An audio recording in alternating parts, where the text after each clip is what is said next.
আসসালামু আলাইকুম এভরিওয়ান। আয়রাজ কিচেনে আরও একবার স্বাগত জানাই। আজকে আমি বানিয়ে দেখাবো কাঁচামরিচের অসম্ভব মজার ভুনা ভর্তা রেসিপি। বাজারে এরকম বড় কাঁচামরিচ কিনতে পাওয়া যায়। এই মরিচগুলোর কিন্তু ঝাল কম। এখান থেকে আমি ছোট কাঁচামরিচগুলো বেছে নেব ভর্তা বানানোর জন্য।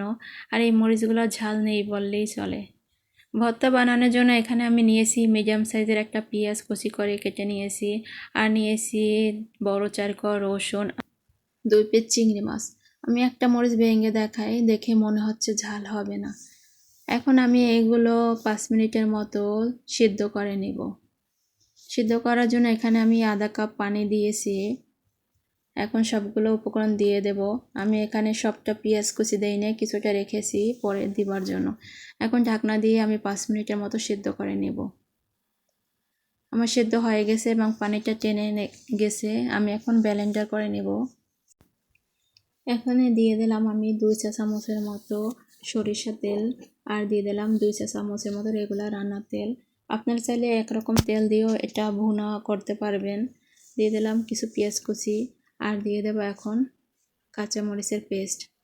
এগুলো আমি বেশ কিছুক্ষণ নেড়ে চেড়ে ভাজা ভাজা করে নেব।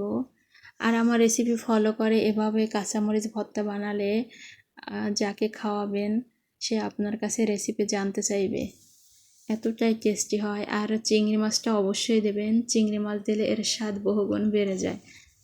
এখন দিয়ে দিলাম স্বাদ অনুযায়ী লবণ। এটা আমি বেশ কিছুক্ষণ নেড়ে ছেড়ে একেবারে ভাজা ভাজা করে নেব।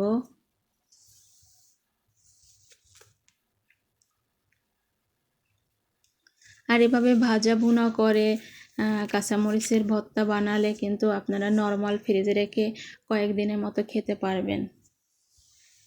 এটা খেতে এতটাই টেস্টি হয় যে একবার খেলে বারবার খেতে ইচ্ছা করবে। আমার ভর্তা বানানো হয়ে গেছে। আশা করি আমার রেসিপি আপনাদের ভালো লেগেছে। যদি ভালো লেগে থাকে একটা লাইক ও সাবস্ক্রাইব করে পাশে থাকবেন। আজকে এ পর্যন্ত, ভালো থাকবেন। আল্লাহ হাফেজ।